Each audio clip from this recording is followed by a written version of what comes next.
জয় শ্রীরাম। সকলকে শুভেচ্ছা, অভিনন্দন। এই যে আপনারা যে ভিডিওটি দেখছেন, এটি হচ্ছে বীরভূম জেলার শিউরি সদরের রেড রোজ ক্লাবের ঘটনা।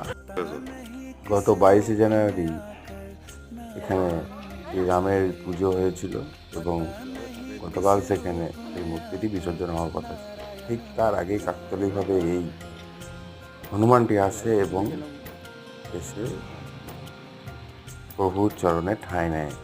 অনেকে এটাকে বাঁদরের বান্দরামি ভাবতে পারেন, আর যারা আস্থাশীল তারা এটা ভাবতে পারেন যে প্রভু শ্রীরামের পরম ভক্ত হনুমানজি তার প্রভুর চরণে ঠাঁই নিয়েছেন।